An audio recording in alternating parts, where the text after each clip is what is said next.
freedom, man. That's what it's all about.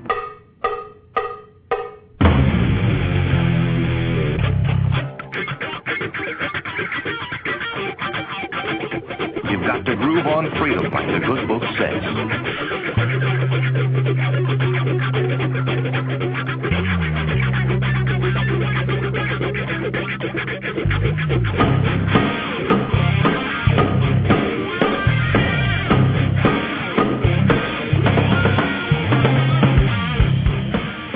Welcome. You are listening to What on Earth is Happening. This show will discuss the topics of human consciousness, mind control, natural law, the occult, and all issues that affect the freedom of the people of Earth. What on Earth is Happening will endeavor to shine light upon the darkness of our world and to offer empowering solutions to the problems we face as humanity approaches its critical moment of choice. And now, here is your host, Mark Passio.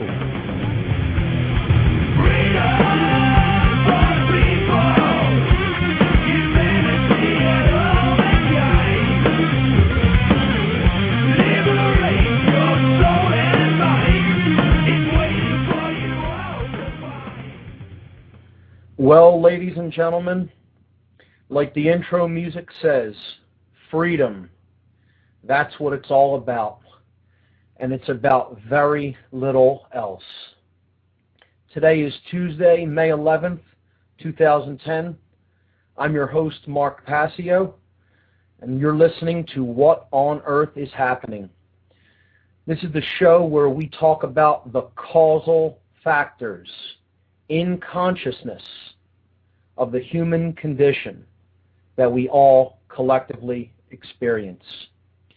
My website is www.whatonearthishappening.com, and the network's website is revolutionbroadcasting.com.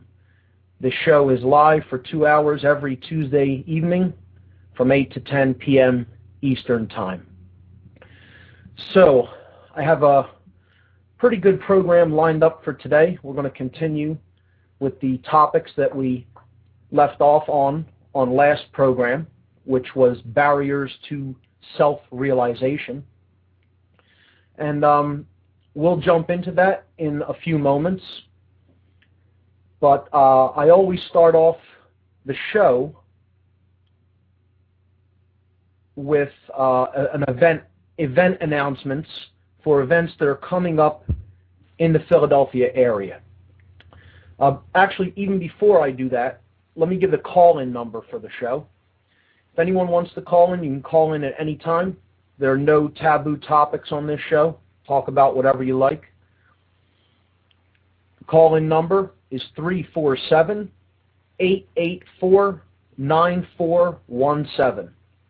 Once again, 347-884-9417. Now, when you do call in, please hold on the line. I look at the switchboard here from time to time as I'm doing the show.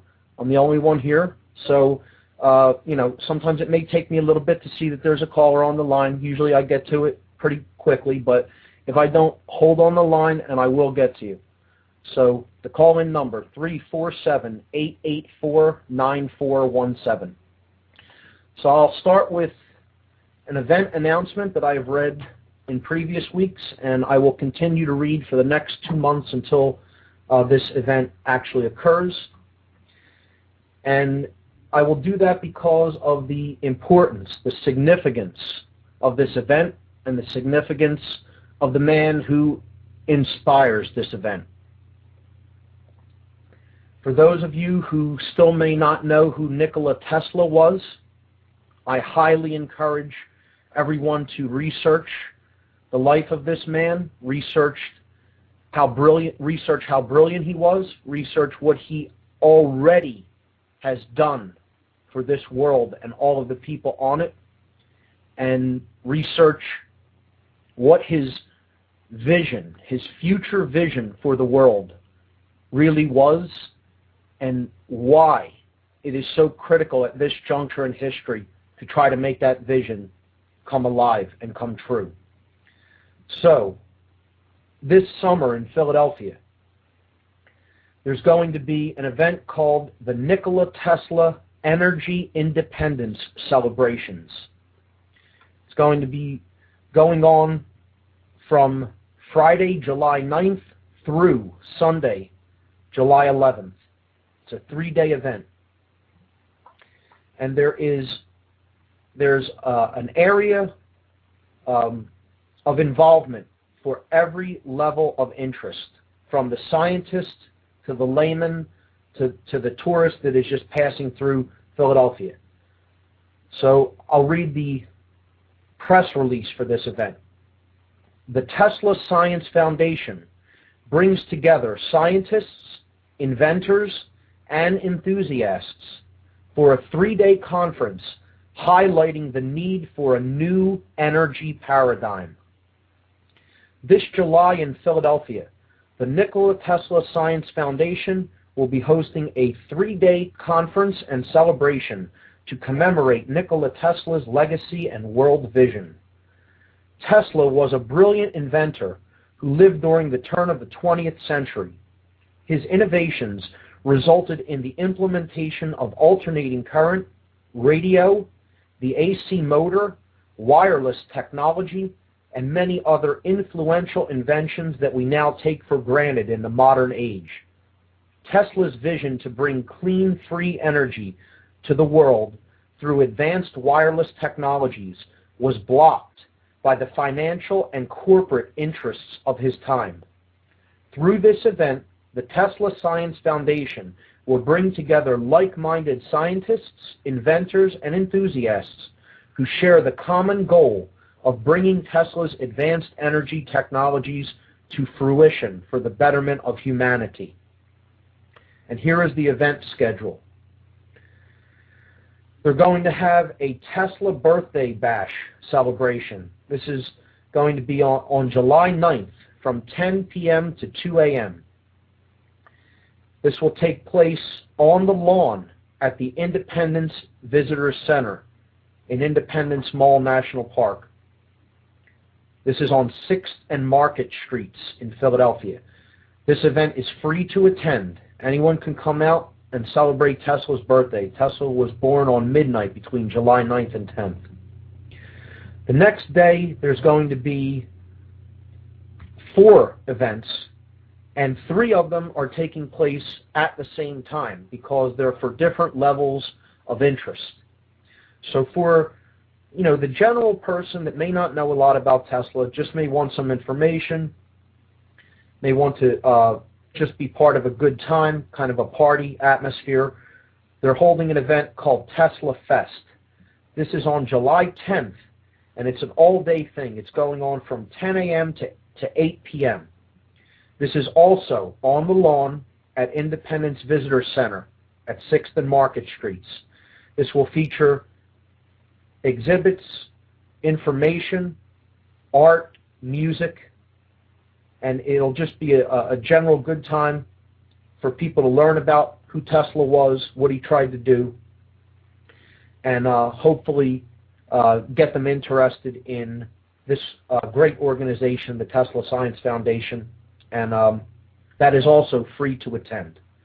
So that's an all-day event, and that's free to attend at Independence Visitor Center, July 10th, 10 a.m. to 8 p.m. On the same day, there will be presentations and lectures for the layman, for non-scientists, for just general enthusiasts who want to learn more about Tesla and his technologies and some practical applications for them in the modern world. This will be taking place on July 10th from 10 a.m. to 5 p.m. at the Free Library of Philadelphia. That's at 1901 Vine Street. I have the honor to MC this event. I will be introducing all the speakers, and the list of speakers is compiled. There may be 1 or 2 more added, but in general, these are the speakers. Russell Anderson, Michael Kelly, Tatiana Miletic, Michael Treat, Mano Divina, Michael Craner, and Brian Yetzer. This event is also free to attend. So the presentations and lectures at the Free Library on July 10th from 10 a.m. to 5 p.m. are completely free and open to the public. Also on the same day, there's a scientific conference. So this is actually a two-day conference. This will be taking place July 10th and 11th. This is from 10 a.m. to 5 p.m., and this is for scientists and inventors. This will happen at 2 Liberty Place on the 32nd floor of the building. That's at 1601 Chestnut Street in Philadelphia. This event will feature 10 scientific presentations, at least 10, and registration is required for this event. You could do that at the Tesla Science Foundation's website at teslasciencefoundation.org. So that's July 10th and 11th, a two-day scientific conference, 10 a.m. to 5 p.m. So the last part of the event is, overall conference is the reception, dinner, and concert. This will be on July 10th from 6 p.m. to 11 p.m. at the Arch Street Meeting House. Now, I had a mistake in the event schedule for the last couple weeks. I'm going to correct that tonight. The Arch Street Meeting House is at 320 Arch Street. I had 302 printed in previous weeks, and I read that incorrectly. It is actually at 320 Arch Street in Philadelphia. This is going to feature the Divine Hand Ensemble, a great classical music ensemble that is centered around the instrument called the theremin. The theremin, if you've never heard of it, look it up. It's spelled Theremin, theremin. And it's an incredible instrument. It has to be heard to really be appreciated. And the person who is playing it, Mano Divina, who is the conductor of this classical ensemble, is a prodigy with it. He is just incredible, and the tones that come out of this device are just magnificent. So for this reception, dinner, and concert, the pricing is yet to be announced. I could tell you more likely than not that it will be $25 or under. I could pretty much say that, but we don't have the exact price set yet. So for a dinner and a beautiful concert centered around a great cause such as this, that's a steal. That's an absolute bargain. So come on out, be part of it, get involved, and bring some information to others as well. For more details about this great conference that's coming up this summer in Philadelphia, you can see the conference website at www.teslasciencefoundation.org. That's teslasciencefoundation.org. And also, they have a meetup group. And if you're interested in taking part in the activities that happen here locally in Philadelphia, you could join their meetup group at ntesla. That's NTESLA.meetup.com/38. The number 38, 38. So I'll read that again. The meetup group, you could join the Tesla Club meetup group at ntesla.meetup.com/38. So that's all the event announcements that I have for today. Actually, I have one other event announcement for the Philadelphia area. I'm gonna get that right now. Okay, here we go. This is another free documentary showing. Okay, another free documentary showing. This event is hosted by the great group Truth, Freedom, Prosperity. This will be Monday, May 17th. Monday, May 17th, from 7 to 9:30 p.m. at the Ethical Society Building. a great building and a great place to come out and check out a great free documentary. This is going, the Ethical Society building is at 1906 South Rittenhouse Square in Philadelphia. 1906 South Rittenhouse Square. And they're going to be showing Alex Jones's documentary, Fall of the Republic. Very well done piece, and it should be very educational for everyone that comes out. Fall of the Republic. So I'll read the description. On the heels of Fedstock, your friendly neighborhood Truth, Freedom, Prosperity organizers decided to reach out and ask the group members which film they would like to see this month. You voted and the results are in. We decided to introduce this month's film, Fall of the Republic. Since we only have the room until 9:30, we've decided to start at 7 p.m. sharp. So try to arrive a little bit early. You can arrive 15 minutes early. Alex Jones has outdone himself in this film. We promise it will be worth you and your guests' time, provided that you come with an open mind. So they're showing Fall of the Republic, documentary by Alex Jones, at the Ethical Society building, 1906 South Rittenhouse Square, Monday, May 17th, 7 p.m. Try to get there a little bit early, since the length of the film, they have the second floor lecture hall up there until 9:30. So they're going to start it sharp at 7 o'clock. So I think that's it. That's all for the event announcements.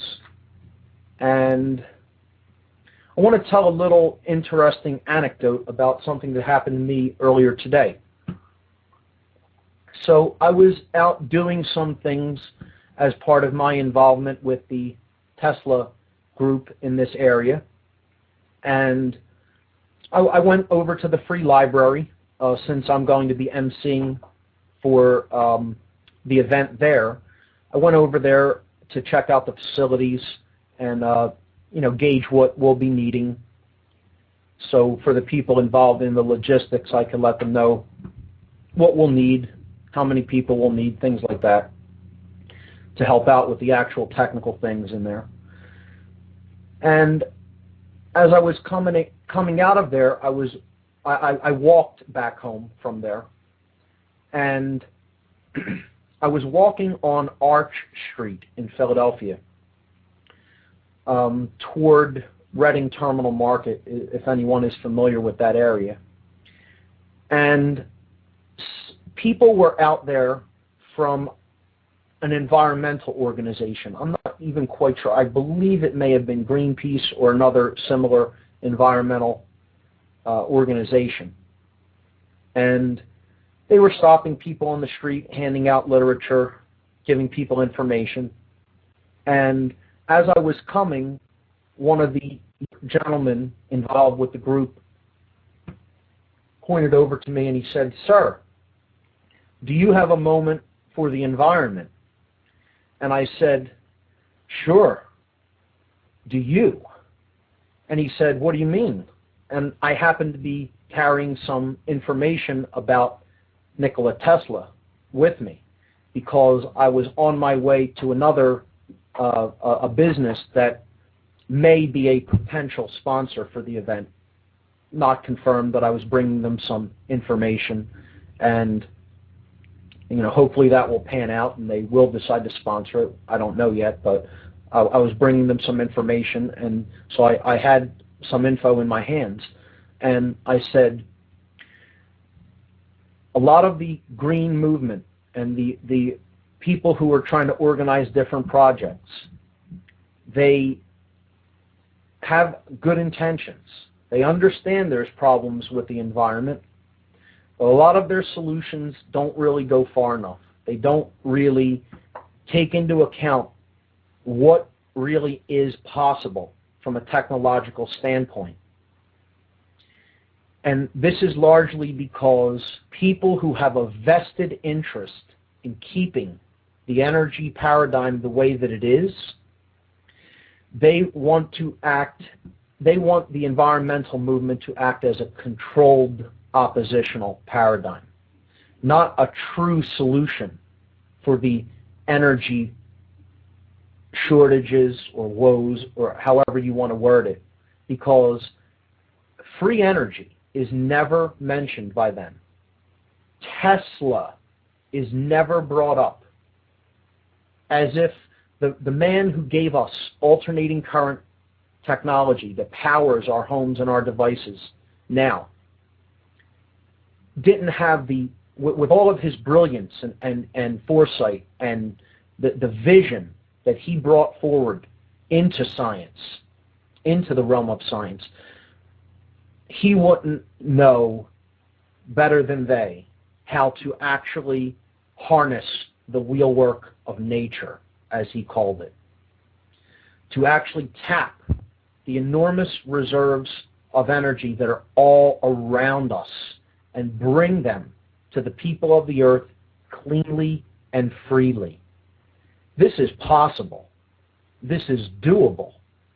It isn't some pipe dream. It isn't some wild-eyed optimist vision of how things could be. It is very possible. Tesla was well on his way to being able to achieve this.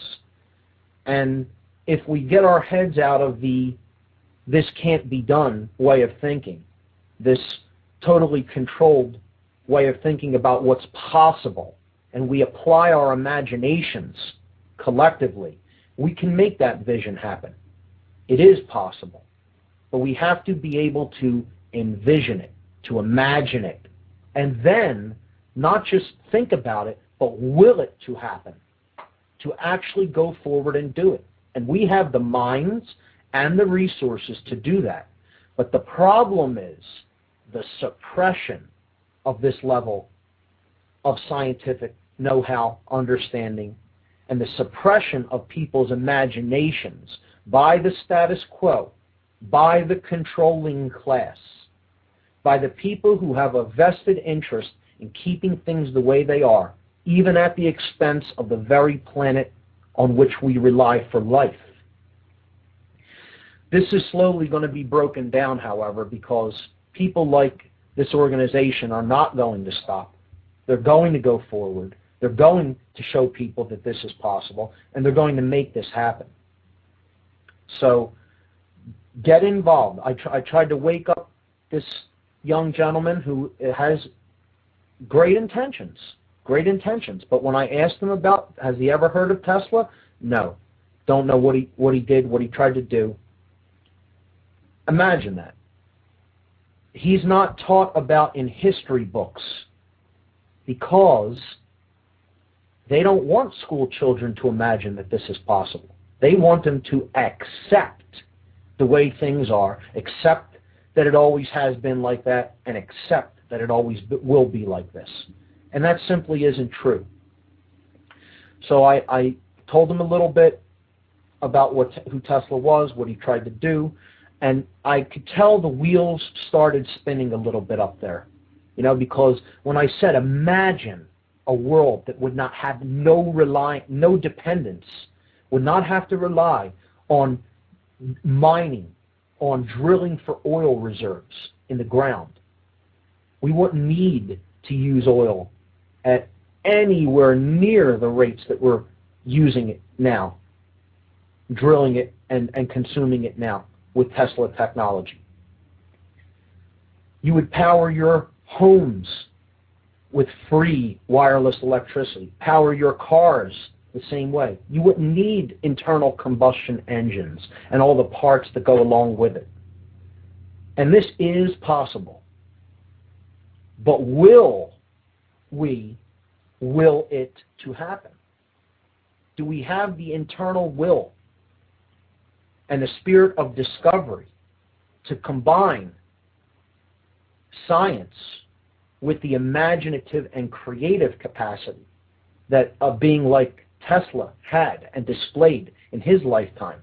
We need to look to somebody like Tesla as an inspiration for what is possible. And that is how I view Tesla, and that is why I'm involved with this group. That is why I'm involved with this conference, because ultimately the control of energy is the control of human beings. It's that simple. This show is about freedom. And I think it's time for energy to be freed, because energy is the basis of what we all are. And if it stays in a controlled paradigm, we will stay in a controlled paradigm. It's critical to the understanding of the big picture, how energy is controlled and how the controllers use it to control us. It's all about manufactured lack. It's all about keeping people dependent. So, with that event being announced and with that anecdote being shared, I'll give out the call-in number one more time. Hopefully we'll get some call-ins today, and we could intersperse calls with some of the philosophical ideas that I have planned to discuss on today's show. The call-in number is 347-884-9417. 347-884-9417. Today's topic is going to be a continuation of where we left off last week when we were talking about what prevents people from understanding who they really are. What I call the realization of the true self. Not the lowercase s self. The ego-centered self. The purely physical self. What some researchers like David Icke, for example, have called the body computer. The five-sense physical world self, lowercase s. What prevents us from understanding our higher self? The self with a capital S. So, why is this important to understand? Why is this a critical distinction to make between these two aspects of the same word, the self? Well, we started this program weeks ago,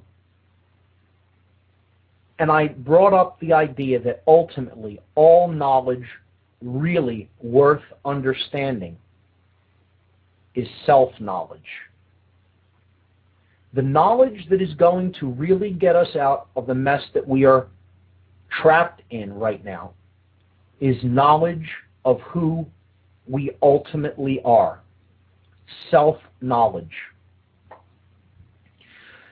This is important because if we are to understand the root causal factors that create the suffering that we experience here on earth, we need the ability to tell truth from falsehood. And ultimately that comes from knowing who we really are, from understanding the true self, the higher aspects of the self. And this is what consciousness really is. Consciousness is letting go. True consciousness is letting go of attachment and illusion, getting out of fantasy land, of believing in fantasy and nonsense. And it's understanding what is real versus what is not real. Understanding truth, which is what is real, what actually is, from falsehood, which is inaccurate perceptions of reality or outright deception and lies. And sadly, the reason that humanity is in the unfortunate position that it is in right now is because vastly more people than not have not developed this capability. The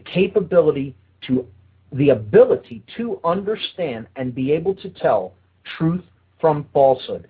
This is the underlying causal factor of why we suffer.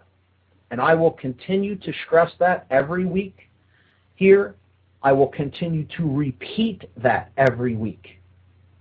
That is the root primary cause of what is taking place on this planet. Now, when we talk about issues like truth, invariably there will be people who insist upon the idea that there is actually no such thing as truth, that perception is reality. This is the notion and the ideology, as we talked about before on this program, known as solipsism. I'll spell it. S-O-L-I-P-S-I-S-M. Look it up, understand it, and also understand this is the main root ideology that leads to suffering. People insist upon the notion, the belief, that there is no such thing as actually being able to know what is taking place, the truth. And they insist that their own perception is reality. Not just their perception of reality, but perception is reality. This underlying ideology gives rise to every other ideology that creates suffering in the human condition. It's called solipsism. It leads to pure left brain scientism, or high intellect divorced from wisdom. The kind of things that lead to hydrogen bombs being built, instead of wisdom prevailing and someone saying, should hydrogen bombs be built? Not intellect saying, can we build them? And if we're paid enough, will we build them? See, that's intelligence only. Left brain intelligence only says, can it be done? And I'll do it if I'm paid enough to do it. Let's find out if it can be done, and if there's a budget there, I'm in. But wisdom, true wisdom would say, should I be doing this? Is it right? Wisdom always asks the question, is it right? Which leads me to the next ideology that solipsism creates. Moral relativism. Not believing that there is, not knowing that there is any such thing as true, right, and wrong. The idea that these are relative ideas and that there is no such thing as morality. Well, that follows ideologically, because if there's no such thing as truth, which is what a solipsist believes, then there isn't any such thing as morality, certainly, because there's no such thing as right or wrong. It's all relative. This is the notion of moral relativism. That's a very quick and slippery descent from there to social Darwinism. The idea that some people have the right to decide who lives and who dies. And from there you get totalitarianism, you get eugenics, you get genocide, and every other extreme level of suffering that we experience over and over and over and over again, endlessly, seemingly, until we get out of that underlying ideology. So we discussed that, and that's very important into understanding what blocks us from understanding the higher levels of self. We talked about the aspects of human consciousness: thought, emotion, and action, and how those three have to be brought into unison with each other, such that we are a being that as they think, so they feel, so they act, and that they cannot be internally divided through the force called opposition, internal opposition within. That's what divides our thoughts, our emotions, and our actions, and gets us to take action against what we really think or believe or feel. We also discussed the human brain. We talked about the components of the brain, because that's part of understanding who we really are. We need to understand how the brain functions. Okay? We need to understand what will balance or imbalance the brain. And we talked a little bit about brain imbalances. What creates brain imbalances? And we talked about what happens when the left brain becomes extremely imbalanced. And I'll be discussing that a lot tonight on the program. Okay? I call this the prison of the left brain. When somebody becomes so left-brained that they are trapped in that unidimensional, linear way of thinking, the prison of the left brain. It goes hand in hand with some of the other barriers to self-realization that I'll be talking about. Hopefully we'll get to that one this evening. On this show, previously we talked about the dynamic forces of love and fear. Love being the expansive force of consciousness, and fear being the force that shuts consciousness down. We talked about how those things are intricately related to the world view that people hold. And brain imbalance ties in with that. What kind of worldview do you hold? How do you see yourself in relationship to other human beings and to the universe in general? A connected part of the whole of this ocean of consciousness, of awareness, or is everything separate? And is it every being out for themselves, no matter who they have to step on to get what they need? Okay? Worldview. We talked about the schism of the worldview. The two extremely imbalanced worldviews, one to the left brain, one to the right brain, those being randomness and determinism. In past weeks, we talked about the forces of magic and sorcery, being the arts and sciences of influence, how to influence thought and behavior, how to create change, not only within the self, but in others through influence. We talked about how these forces lead to two conditions, order or chaos. And the underlying understanding of how order and chaos are ultimately created in the world is called natural law. And we talked a lot about natural law in previous weeks, and we will discuss that further in future weeks. What creates order? What creates chaos? Order is ultimately based on the dynamic of awakening consciousness or love energy. It is ultimately based in brain balance, the balance between the left and right brain hemispheres. Chaos is rooted, has its roots in fear, and it has its roots in control, external control of other people. And that is an outgrowth of fear, or the force that shuts consciousness down, such that we do not understand who we really are, and we remain in a state of internal confusion and external opposition. And that's how chaos is created. So, upon discussing all of these dynamics, which you can go back and listen to on previous podcasts, all the podcasts are right up on my site at whatonearthishappening.com. I redesigned the podcast page. You can listen embedded right in the page, or you can choose to download the MP3 and put it on a mobile audio device. And now there are pictures up there that are associated with each particular podcast. So some of the topics that are discussed, there are associated images.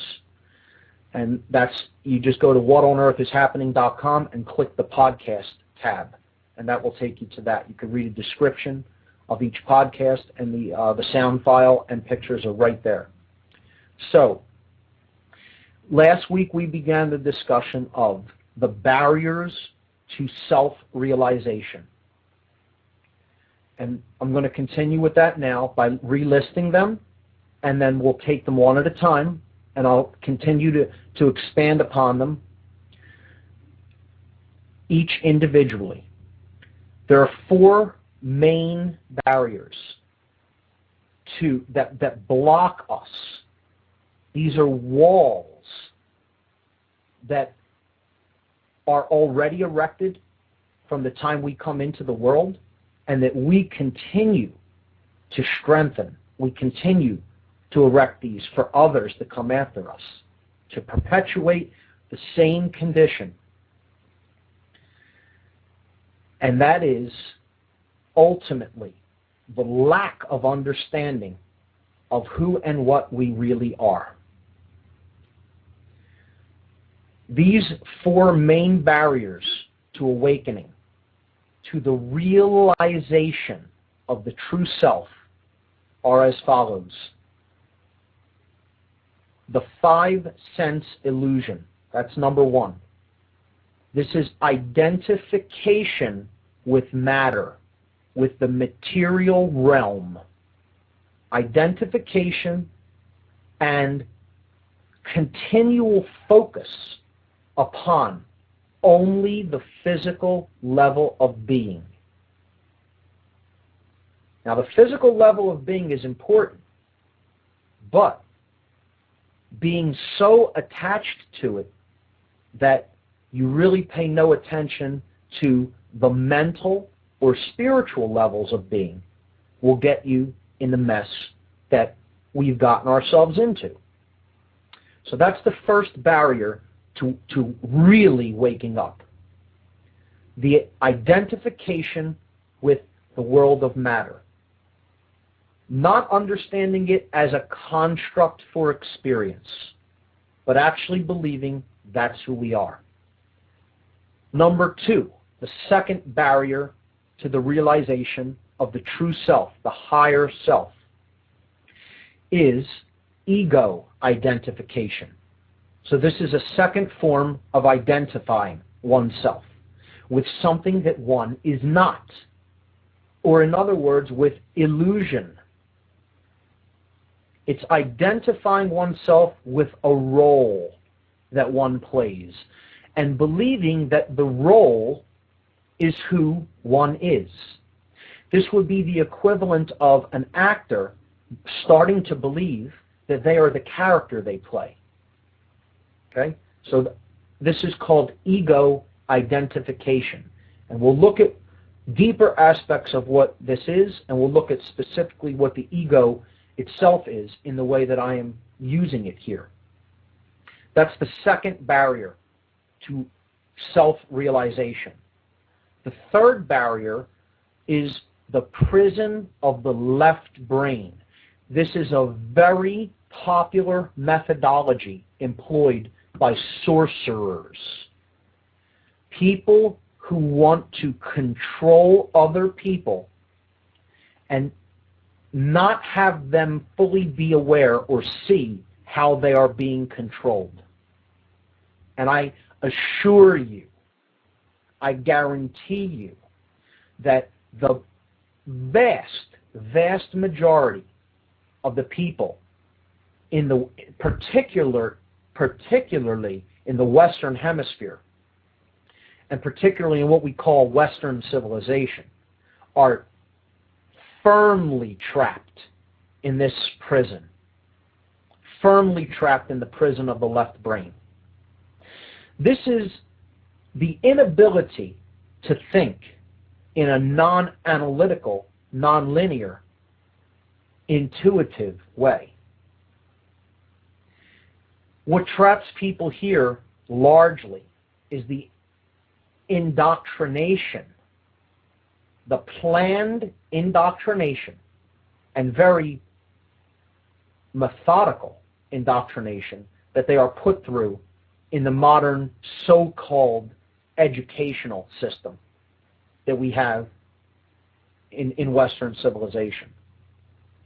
Now, that is not to say that people in the East, in Eastern culture, in the Eastern Hemisphere, don't have the same problem, because many of them do as well. It's even more prevalent in the Western Hemisphere, but it is a favored methodology of mind control. Let's get down to brass tacks and call this barrier to self-realization what it really is. It is one of the methodologies of mind control. And if you still don't think mind control is what's really ultimately behind all of this, you haven't really learned a thing. This is what is really driving the devastation of human freedom and human sovereignty on this planet. This is what's really creating all of the conditions that we don't like and don't want on this planet, that we call bad or negative or evil. Okay? The prison of the left brain, the third barrier to the realization of the true self, is a critical one, because so many people are trapped in that modality of consciousness. And when they're trapped there, they're only a half of a person. They're only really half of an actual being, of a human being. Okay? They haven't developed the intuitive faculties. They haven't developed the nurturing faculties, the sacred feminine aspects that go along with being connected firmly with the right brain hemisphere. That's not to say the left brain hemisphere isn't equally as important, because it is. They need to be brought together in balance. So that's the third barrier to self-realization. And the fourth barrier could be one of the strongest, could be the strongest. This is another form of attachment. It's the strong belief and attachment to institutionalized systems of thought. So I'll say that again. Being strongly attached to institutionalized ways of thinking and being in the world. Institutionalized belief systems. Because that's what these ultimately are. They're ideologies, they're belief systems. They're not philosophies, they're not true understandings, they're not recognitions of anything, certainly not recognitions of natural law principles. What these institutions are ideologies that are erected to protect themselves and perpetuate themselves. As such, these become institutions or institutionalized ways of thinking and behaving. So we'll be getting into what those are and how they have a firm stranglehold on the human mind. And until we break down the attachment to those institutionalized belief systems, don't expect much to change on this planet, folks. Sad to have to break that news to you, because we need to do so much more in the mind, in consciousness, than most people think. We're a long, long, long way off from where we need to be. For people that think they're going to just work a little bit within the system and make a change happen in the system and, everything's going to be fine, most people that think that way are kidding themselves. Because the system is what's keeping things the way it is. The systems that are all around us, these institutionalized systems, are what's keeping things the way they are, what's actually controlling people, because they have a firm grip and a firm control and a firm stranglehold on the minds of almost every human being walking on this planet. They're the boxes that we bring to the table. Okay?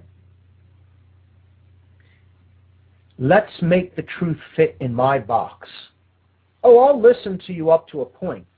I'll hear what you have to say on government, but don't talk about my religion being astrotheology anything but that. Now I'm walking in the other direction.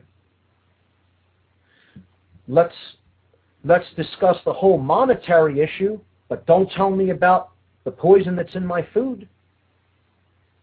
See, most people have boxes that they bring to the table, and this one ties in with ego identification, barrier number 2, out of these 4 extreme strangleholds on the human mind and spirit.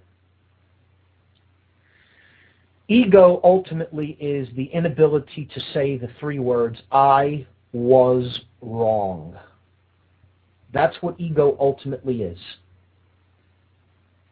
And I was in a car a couple of days ago talking with a couple of gentlemen involved in the Tesla Foundation, and I was talking to them about some things that I thought I was sure and right about.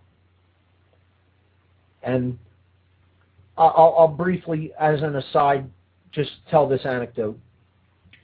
When I first really started to come online and understand what was really going on in the world, as far as mind control goes, and as far as all the forms, the multifaceted forms of control that surround us, that keep our minds in such a limited state as a species, that destroy the human imagination, I was still quite naive at that point. And I thought it would just be a matter of alerting some of the people around me to what was going on and explaining to them that people who don't have their best interests at heart were getting them to believe in all of these things that aren't true. And if I simply laid out some evidence before them, they would appeal to reason. The reason in it and the logic in it would be seen by them. How wrong I was, as anybody who is at least a semi-decent level of being quote-unquote awake or conscious could tell you. It isn't just a matter of explaining information to people. See, because they're shut down at a deep ego attachment level. They're shut down. Their consciousness is shut down from the level of the inability to admit that they are wrong about something that they are firmly attached to, that they believe is the case, that they accepted as their perception of reality and began to believe that that is the accurate perception. So they formed an attachment to it. And giving that up, even beginning the process of giving that up, is too much for them to bear because they have their identity wrapped up in it. Or barrier number 2. Their ego is identified with it. They're attached and identified with that belief. So this is what we're going to be more deeply talking about and further fleshing out for the remainder of this program. I'm going to start with number 1, which we touched on briefly at the end of last week's show,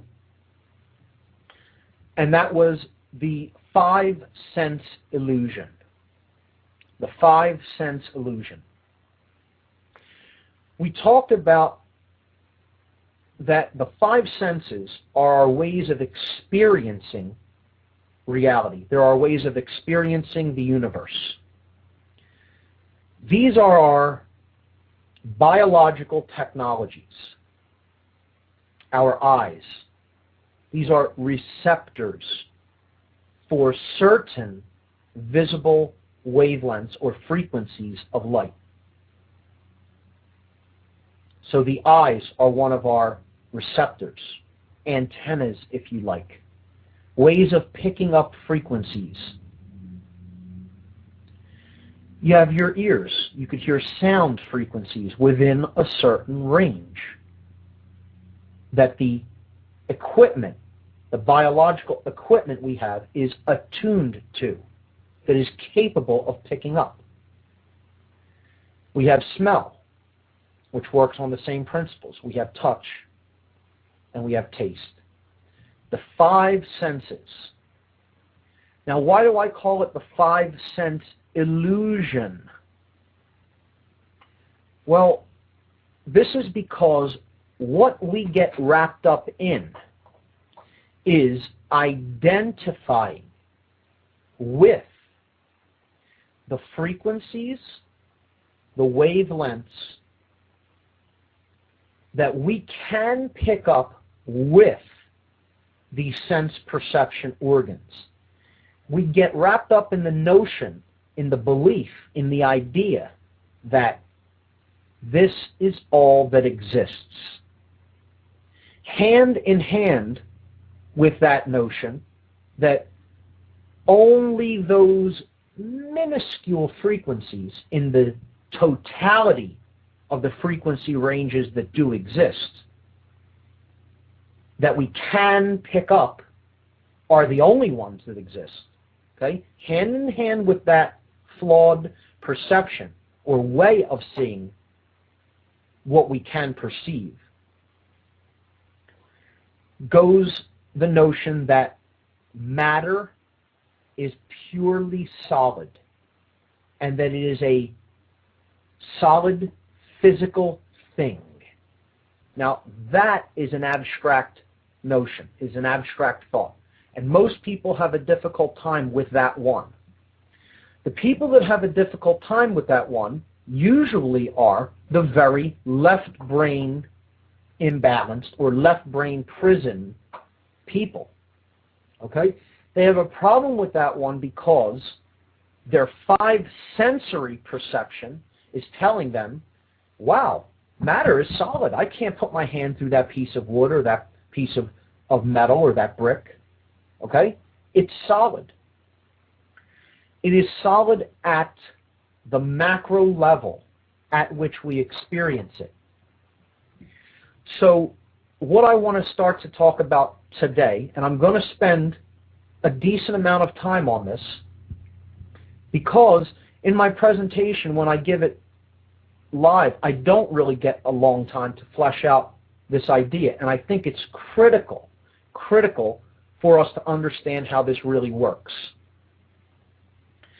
So the five sense illusion of matter, when we're talking about large amounts of matter, or the macro domain, macro meaning big, large things, things that we can see, okay? We experience them as solid, but what they are made of are atoms. And if you ask anybody that knows even a little bit about the structure of an atom, they will tell you, one, we don't really fully understand what an atom is even to this day. And two, an atom is anything but solid.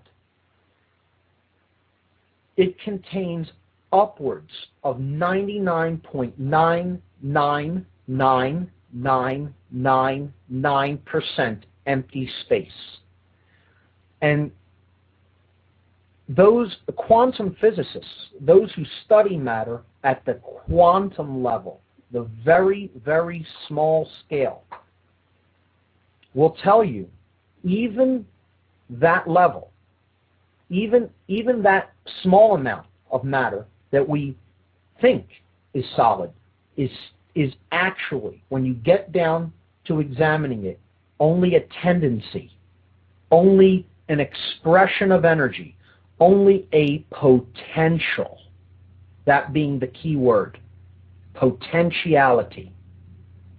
So in the next hour, we're going to continue to flesh out the five sense illusion and how this potential, which is pure energy, becomes manifested as a physical particle, physical matter, and as events in our reality. Okay? I'll flesh that out in the next hour. You're listening to What on Earth is Happening? I'm your host, Mark Passio. Thanks for listening for this hour. Be back shortly. Freedom, man. That's what it's all about.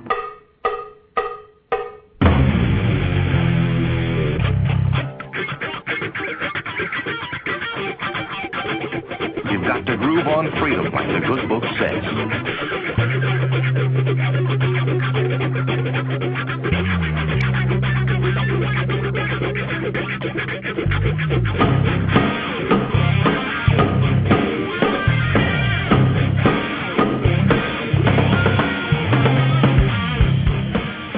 Welcome.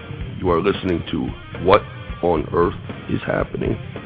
This show will discuss the topics of human consciousness, mind control, natural law, the occult, and all issues that affect the freedom of the people of Earth.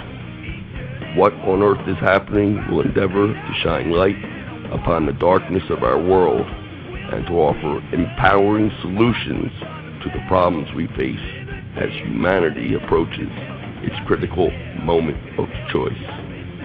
And now, here is your host, Mark Passio.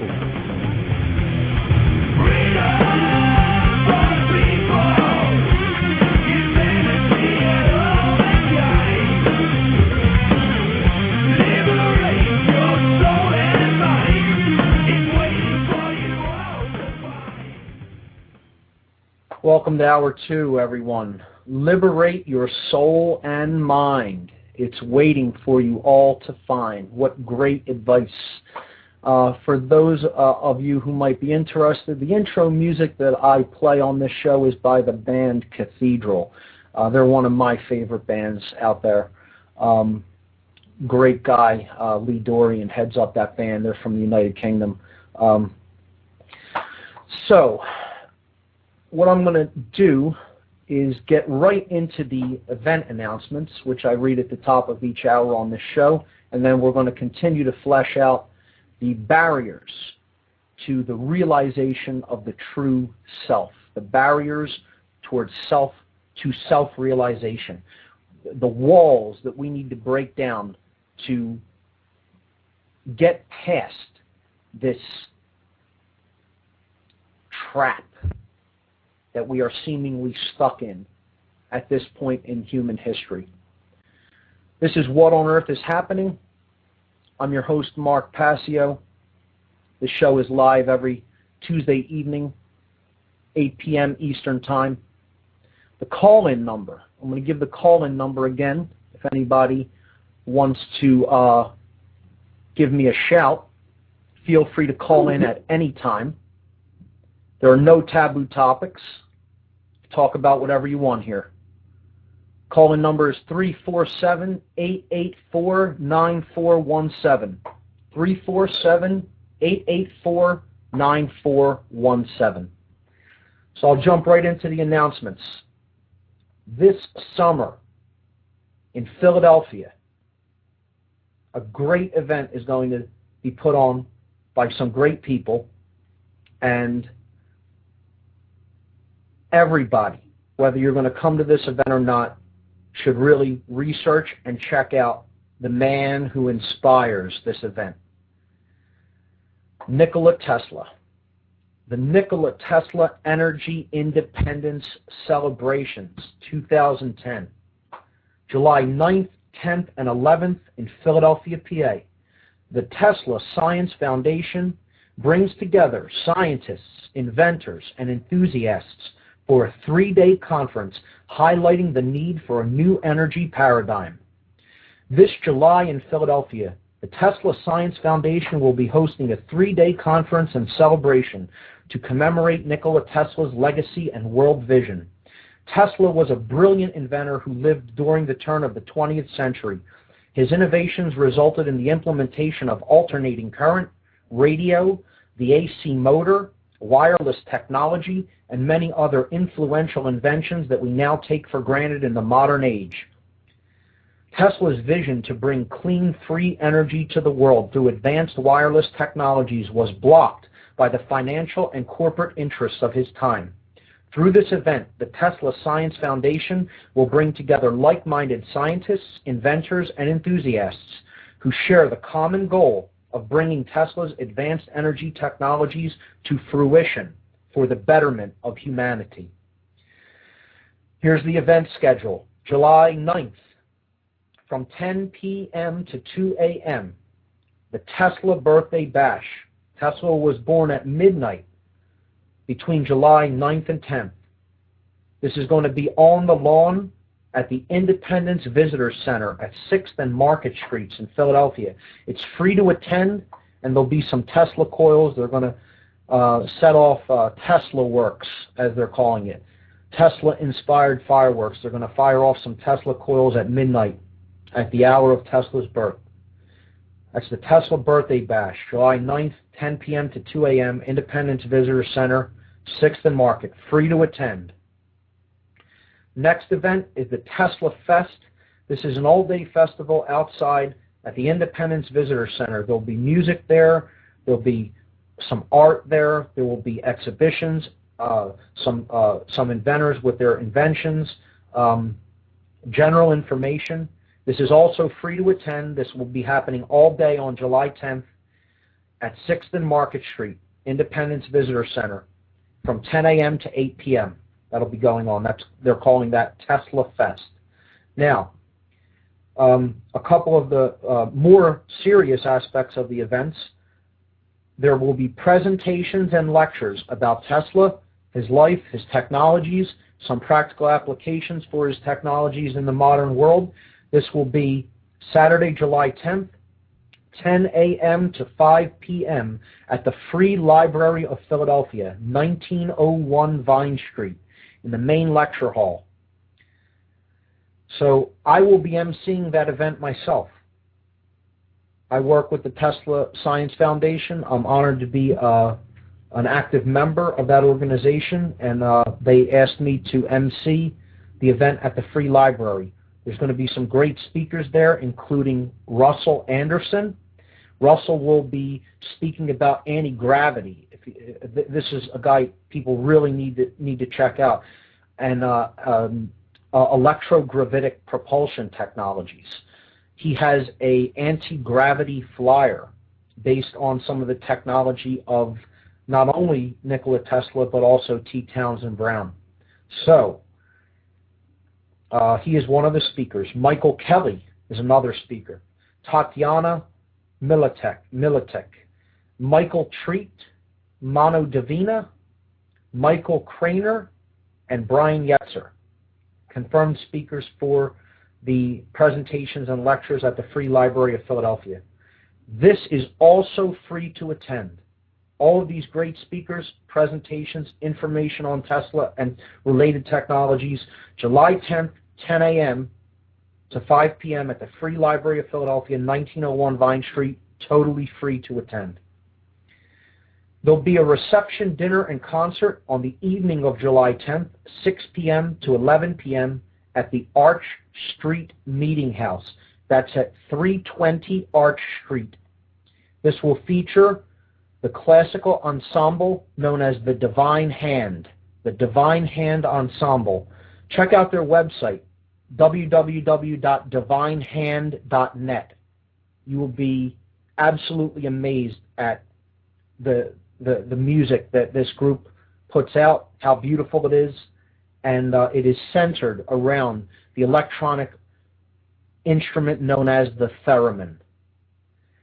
Pricing for the dinner and concert is still to be announced. However, I'm fairly confident that I could tell you that it will be $25 or under, which is an absolute bargain for a great evening out, and it's going to a great cause, because the control of energy is the control of people, and that needs to come to an end, and we do need a new energy paradigm if we're really going to be free. The last part of this conference is the scientific conference itself. This is will be very much geared toward scientists and inventors. They want to explore these theories and technologies. This will be July 10th and 11th. This will be really the bulk of the conference, and what it's really for is to support scientists and inventors who are forward-thinking and understand why we need the application of Nikola Tesla's technologies, his more advanced technologies now more than ever, and not just to develop them, but to develop them in the service of humanity and human potential. And that is what Tesla really did have envisioned for the world until his funding was suddenly cut by people with other interests in mind. So this scientific portion will be July 10th and 11th from 10 a.m. to 5 p.m. on both days at 2 Liberty Place on the 32nd floor. This is at 1601 Chestnut Street. It will feature at least 10 scientific presentations, and registration is required for this event. I don't personally right now know the exact pricing, but you can register for the scientific portion of the conference at the foundation's website, teslasciencefoundation.org. And that's the website you want to go to for any emerging details and for any other information, teslasciencefoundation.org. Also, if you want to join the meetup group associated with this group, the Nikola Tesla Club meetup group, they keep you abreast of all the activities of the Tesla Foundation in this area, and you can go and join the meetup.com group at ntesla.meetup.com/38. That's NTESLA, ntesla.meetup.com/38. Okay? So that's the first announcement. The second one that I have for everyone is a free documentary showing of Fall of the Republic will be shown at the Ethical Society Building in Philadelphia, 906 South Rittenhouse Square, Monday, May 17th from 7 p.m. to 9:30 p.m. Be there sharp at 7:30 because it's a long film, it's a great documentary. Come with an open mind and be on time or early because the film is going to be started at 7 o'clock sharp. Fall of the Republic, free documentary showing. Invite your friends, invite your family members. It's a very well done and very well put together documentary about what is going on right now in the United States. And this is at the Ethical Society Building, a great venue, a great place to see a free documentary.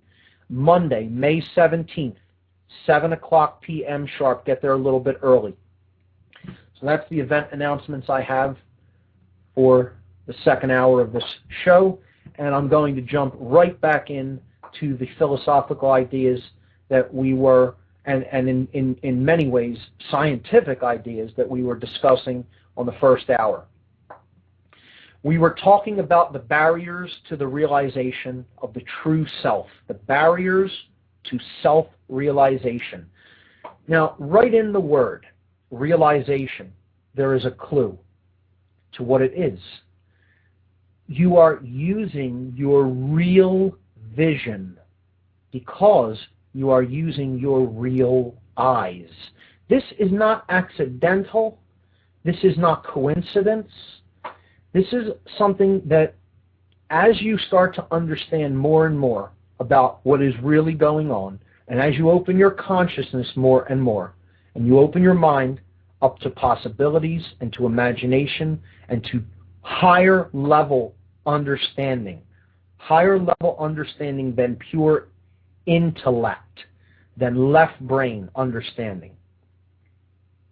When you open your mind to wisdom, to the wisdom that is contained and is nature, is natural law principles, is the divine ordering intelligence that is inherent in creation, you start to understand that the truth is embedded in the language that we speak. Words can tell us so much about deeper meaning, deeper purpose, and to help us to gain an accurate perception of reality regarding what's taking place within us and in the realm in which we exist, the so-called external world. So right in the word realization is real eyes, phonetically. Realization, using your real eyes. Kind of like in the movie The Matrix, when they unplug Neo from his pod, and they're rebuilding his muscles. They're helping him to be able to function in the real world again, because he was trapped in the land of illusion. He was trapped in fantasy world in the Matrix. And he asks, as they're assisting him in this process of helping to build up his strength, he says, "Why do my eyes hurt so much?" And the answer that comes back from Morpheus is, because you've never used them. Because you've never used them. Most people here are not using their real eyes. They see things from a skewed perspective that is based in brain imbalance, that is based in fear, that is based in a poisoned view of themselves and the world in which they live, and most of all is rooted. And the reason that it is there is due to deep mind control. Let's make no bones about that. Let's not sugarcoat it at all, and let's call it what it really is: mind control. Ultimately, breaking out of that sense of that false paradigm of reality, of that mind control that most people are embedded in, is coming to an understanding of the true self. That's what getting out of mind control ultimately is about. Knowing who we really are. Becoming self-realized. Seeing with the real eyes, which equates to being able to see the truth as it is. Being able to see the world around us as it is, not skewed by how we wish to see it.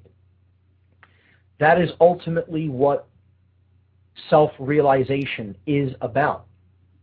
The ability to tell truth from falsehood. So, we were talking about the five-sense illusion, that we have sense perception organs that are attuned to be able to pick up certain frequencies of reality, but not all frequencies. An example is the human eyes cannot see colors that exist below the violet range. Below the red range of colors. We call this the infrared spectrum, the infrared frequencies. Infra meaning below. We cannot see below red. Now, above the violet frequencies, called the ultraviolet, the human eye cannot perceive. Does that mean there are no frequencies that exist at either of those levels, below the red or above the violet colors of the spectrum, of the visible spectrum? No. Of course there are frequencies there. There's an infinity of frequencies there. The eye is not attuned to perceive them, and therefore we can't see them. It doesn't mean they're not there. A dog whistle is another great example. The human ear is attenuated, is attuned to being able to receive and pick up and process and decode certain frequencies of sound.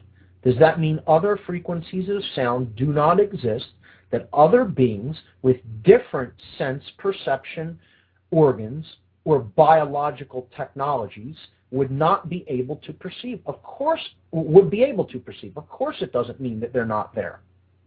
Okay? A dog can hear sound frequencies that a human ear cannot perceive. Well, to a very left brain or a very five-sense trapped individual, when someone blows a dog whistle, they would say there's nothing there. That doesn't exist. There's no sound there. No sound is being generated. Well, sound waves are leaving that dog whistle, and they are striking your eardrum. Your eardrum does not have the capacity, the ability to pick up that frequency. Doesn't matter whether you want to or not, whether you believe that sound exists or not. It is there. And you will understand that it is there. Just blow one around a dog. Okay? They can perceive it. We cannot. Perception is not reality. When people are locked up in the notion that only that which they can perceive with the five senses is that which is actually taking place around them, they're fooling themselves. They're entering the land of illusion. They're entering deep ego, which is not the barrier number 2, ego identification, and it fits hand in hand with the five-sense illusion. We were talking at the bottom of the last hour about how people not only think of reality as only that which can be perceived with the five senses, but as matter, as being completely solid and physically solid and real from a perspective of this is actually what exists and this is all that is. That matter is the only thing that is important. This ties in with the notions that physical survival is all that is important, that only physical well-being is all that is important, no matter how much the mind may degenerate or the spirit may degenerate. And this is a very, very deep and difficult trap to be stuck in, and it's difficult to get out of. Because once we're attached to these notions that the things we can perceive are all that exists and that matter is completely solid, we get into the state of having a severely limited idea of what is actually possible, because we have a severely limited idea of what reality contains. So we're cutting ourselves off from different choice points, you could look at it as. We're cutting ourselves off ultimately from imaginative potentials. And that was what I left the last hour off on, was that matter ultimately is actually not solid, but is a potential energy. It has a potential to exist. If we look at the quantum level of matter, we will see that all matter really is energy that is vibrating at a certain frequency. That's all it is. It is not actually solid mass, as we think of solidity. Now, all matter is made of the same basic substance. Vibratory energy. This is the basis of physical reality. And all reality, all matter shares the same properties. It's what we are made of. It's what the stars and galaxies are made of. Okay? So from the very, very, very, very small to the very, very, very, very large. From the micro domain to the macro domain. Essentially, matter is vibratory energy. That's the key thing to keep in mind. It ultimately does not actually have solidity as we are used to thinking of solidity. If you are able to perceive it at the quantum scale, which is the very, very infinitesimally small scale, you would see that matter is simply vibrating energy with ultimately no mass. Think of it like a guitar string that is plucked, and when you see it move, you can think of it that, oh, that string is in all of those places at once. Okay? Think of it like, what if you were to spin around a jump rope so fast that it looked like a ball to the visual field? Okay, like a fan, right? A fan blade is not in all of the space that it spins in. The blades are only in half to 2/3 of the space that the full fan actually spins in. Now, does that mean that you won't perceive that fan as something that's solid if you put your finger in it? Sure you will. But it doesn't mean that the entire plane on which the fan is spinning in is the solid part of the fan. It's the same thing with matter and energy. Vibration is what makes energy appear solid. So if you were to take a string or a jump rope, as I gave an example of, and twirl it extremely, extremely, extremely fast, you could almost make that appear like a solid ball of matter, because no one's hand would be able to be put through it.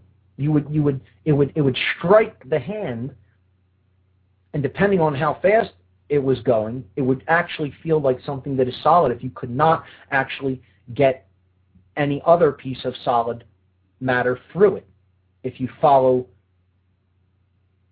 the visual example I'm trying to construct. We have to understand that is ultimately what all matter is. Why is this important to understand? Okay. To illustrate why matter as potential is important to understand, I'm going to go into an explanation of an experiment in quantum mechanics that really blew a lot of scientists' minds when this was first done in laboratories, and has deep, profound implications for understanding how our thoughts and actions create the reality that we experience through taking the total potentials that are available to us. Some would call this the imagination. Some would call this the unified field. Some would call this the realm of pure potentiality.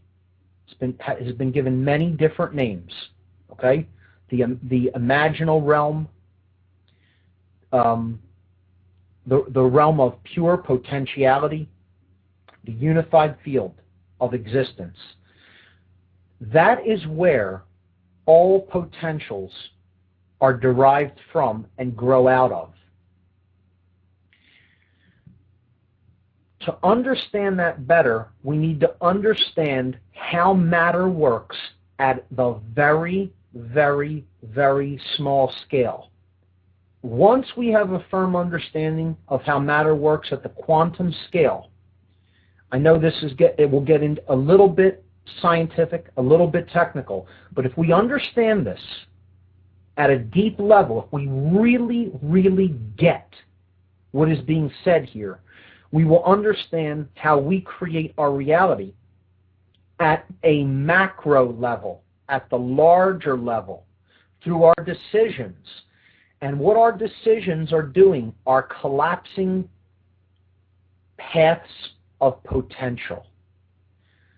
They are collapsing possibilities,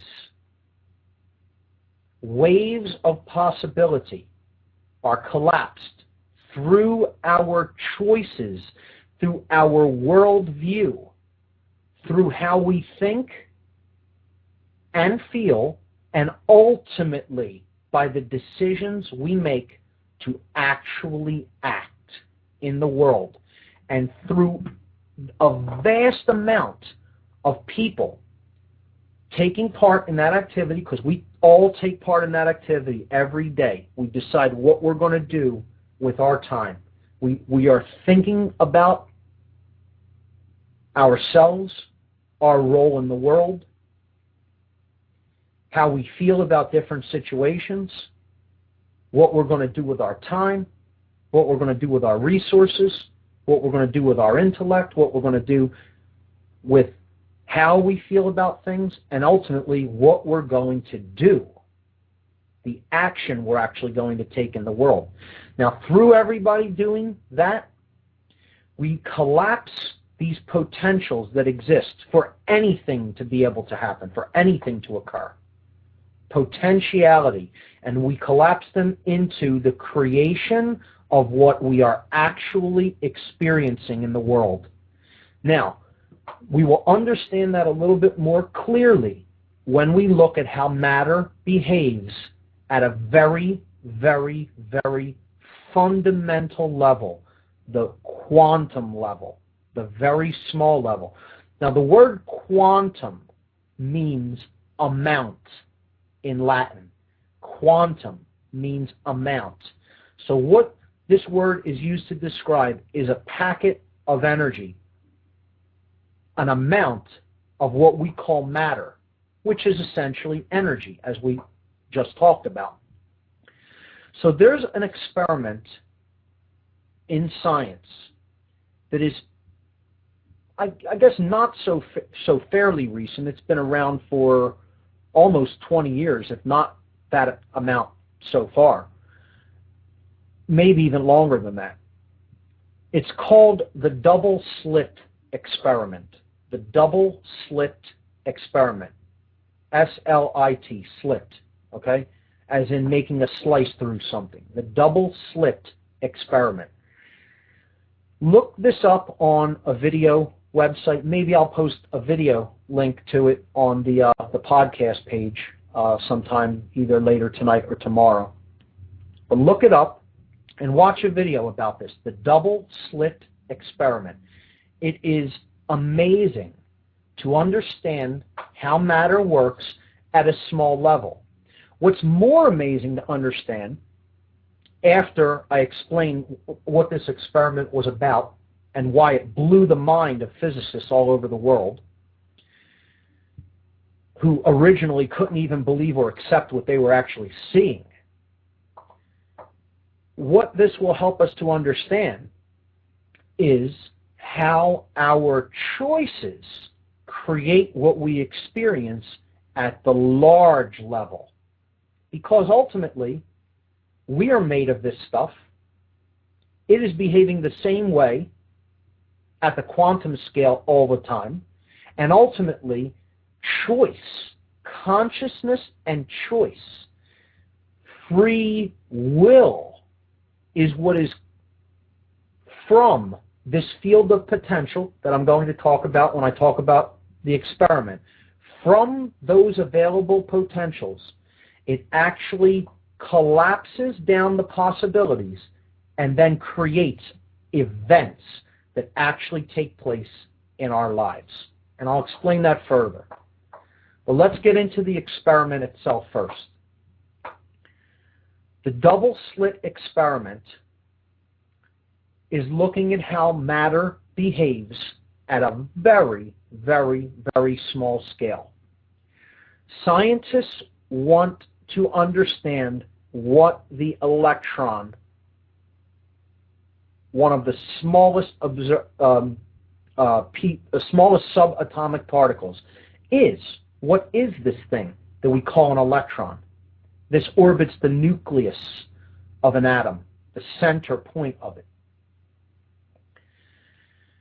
They take Now, let's, before we even look at the experiment from the quantum scale, let's just envision the setup of the experiment, okay? Because before we do it with electrons, let's think about this at a big scale of matter, okay? Let's think of this if we were to do this with ping pong balls or golf balls or something to that effect, okay? If you put one vertical slit through, let's say, a door or a screen of some sort, let's say it was made of wood or metal, okay? You carved a thin vertical slit. Okay, so let's say you have a wooden panel that's, let's say, 8 feet by 8 feet, and you're going to set this wooden panel up in front of something that your projectiles could pass through. Okay, so let's say you're going to do this with ping pong balls, and let's say on the other side you have, some form of a soft material that the ping pong balls could get actually embedded in. Okay, you're going to fire them really fast with a ping pong ball shooting gun. Okay, for visual effect, try to envision this. Okay, so I have a gun that shoots ping pong balls, or you can even look at it as paintballs. Let's use that because that's even easier to visualize. So you have paintballs, right? And you got a paintball machine gun. Okay, now you're setting up a screen, a wooden barrier between a far wall that you're going to shoot these paintballs toward, right? And you're carving one slit in this wooden barrier between the far wall and the gun. So envision that, right?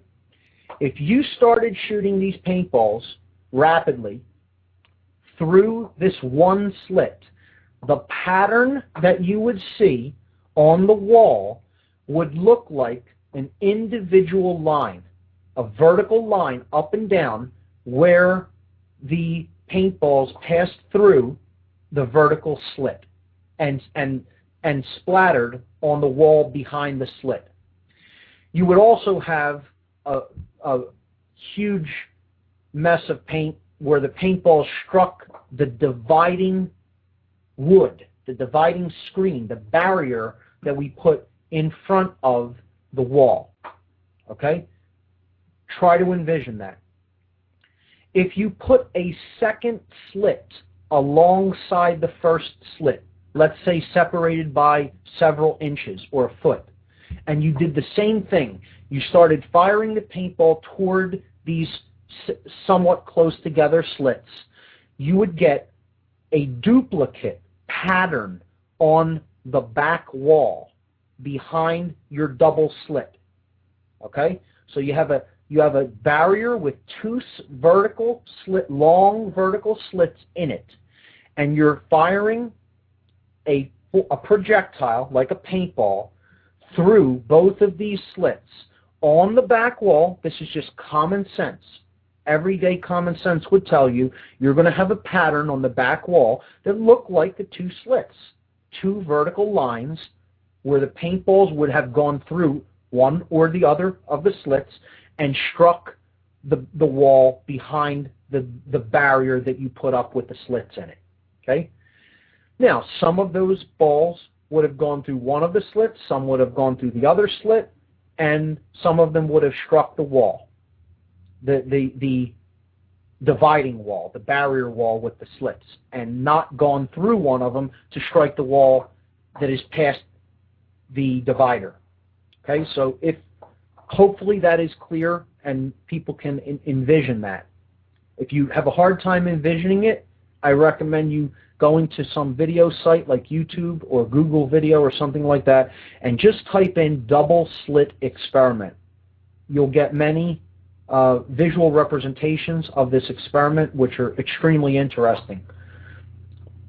So, continuing with this, it's self-evident. It's very obvious that when you pass large matter through one or two slits, the pattern that you would get on whatever form of measuring device you have on the other side of those slits would be vertical lines similar to the slit.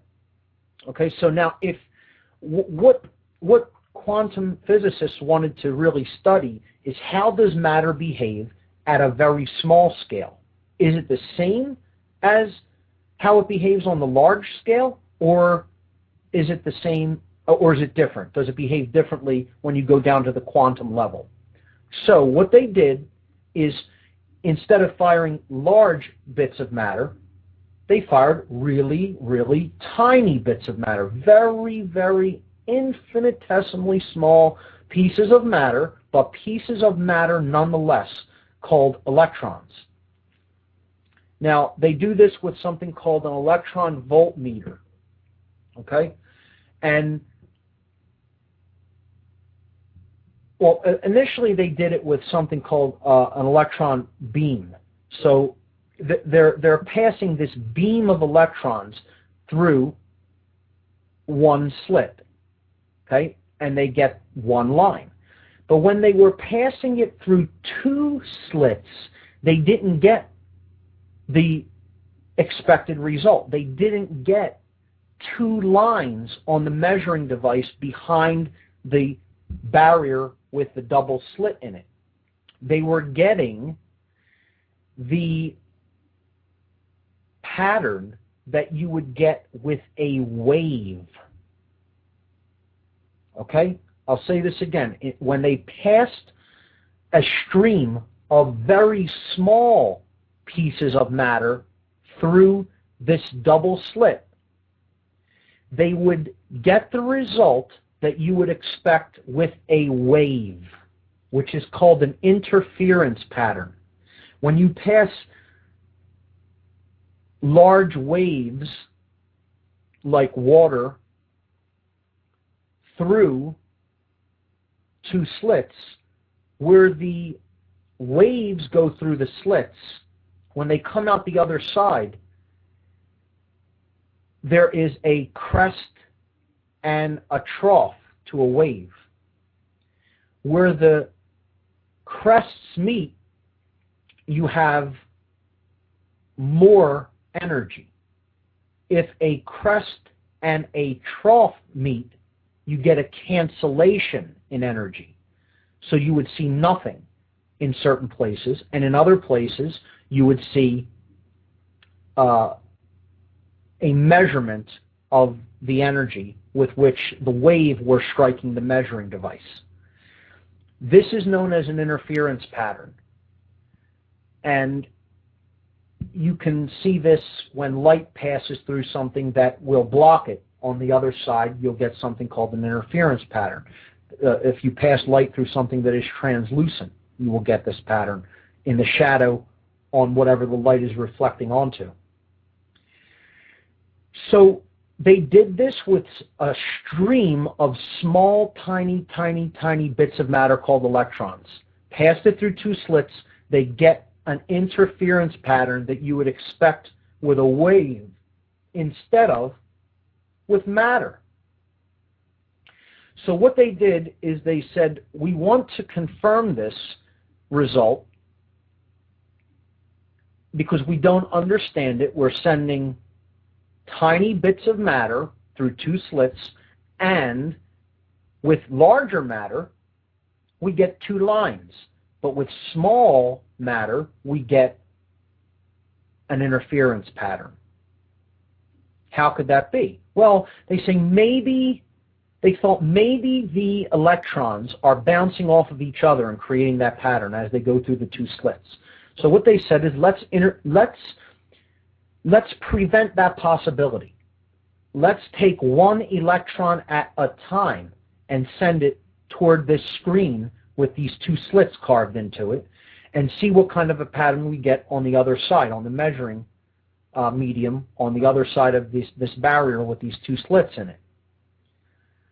So they take an electron voltmeter, which is capable of firing one electron at a time, and after hours of sending one electron at a time through this barrier with these two slits in it, an interference pattern emerges on the far measuring device behind the barrier. So think about this.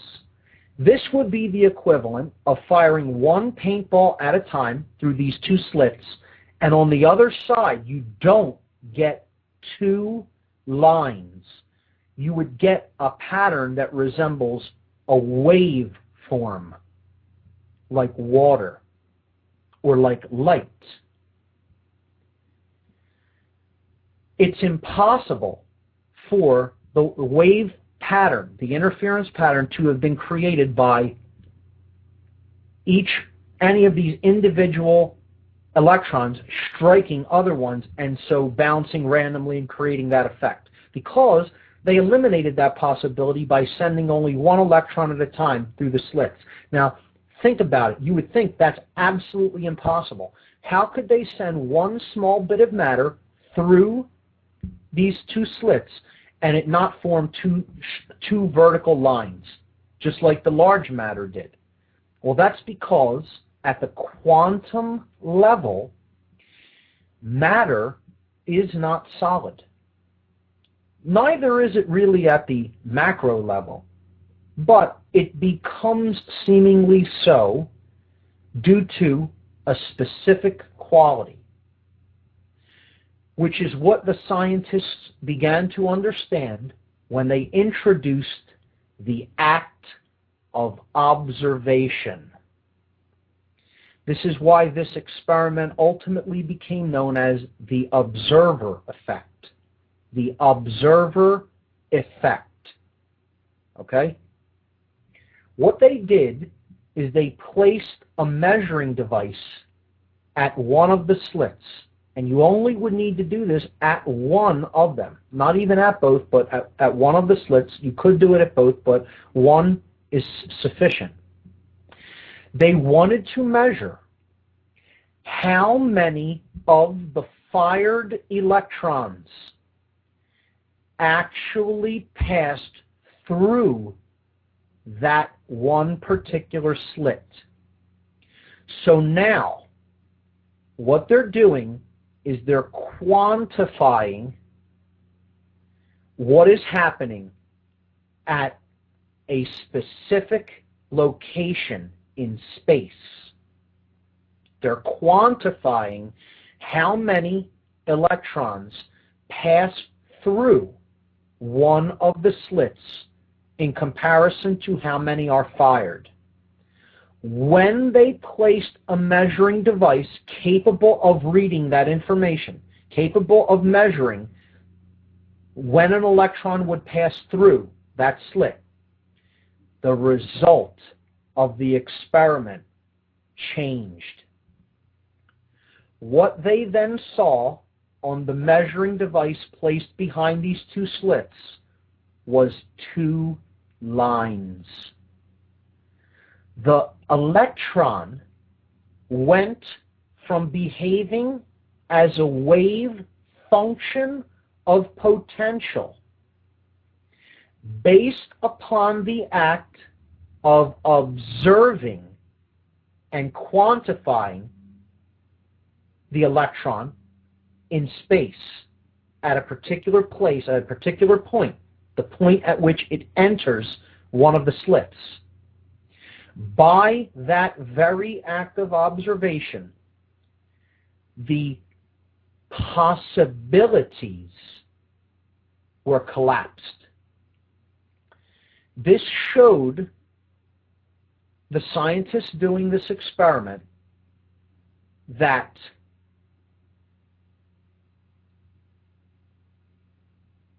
the electron is not an actual piece of solid matter. it is only a wave function of potential to exist and actually become a particle. Now, I'll say that again.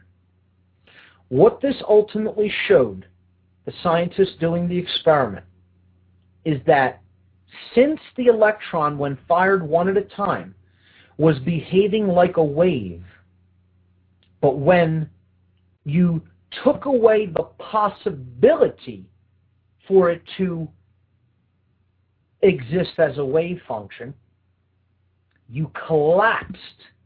And you did that through how you observed the experiment.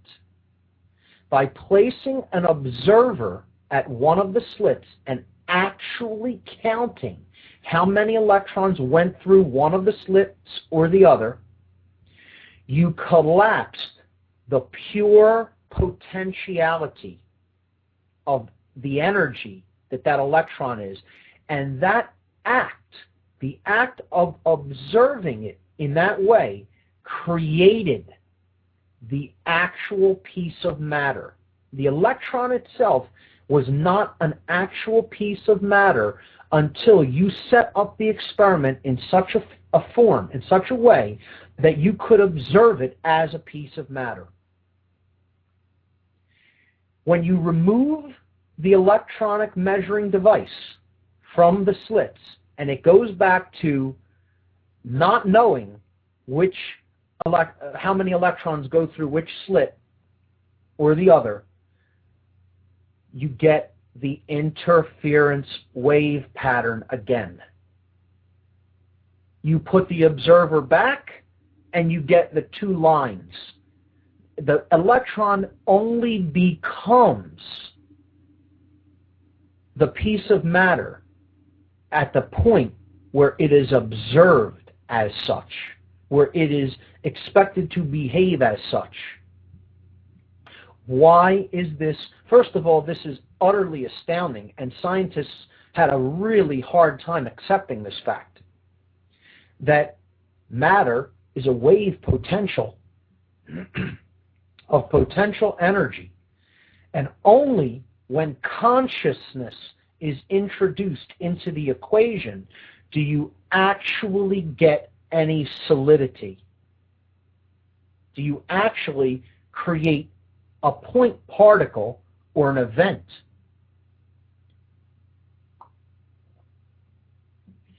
See, in the original portion of the experiment, where they're sending one electron through the slits, it only really becomes a piece of matter when it hits the screen on the background. And it shows an interference pattern because up to that point, it was a wave function of pure potential. Now, to get a little bit more technical, and maybe over some people's heads, this is known as superposition. In reality, all the possibilities that electron could have made, it did make. It hit the screen and bounced back. It went through the left slit, it went through the right slit,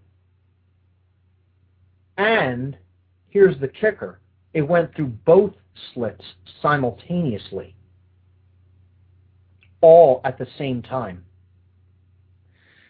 Every possibility that it could have done, it did, when it was a wave. That is the only way you could get an interference pattern. What the electron interfered with was itself after it passed the screen as a wave of potential. What does this mean in consciousness?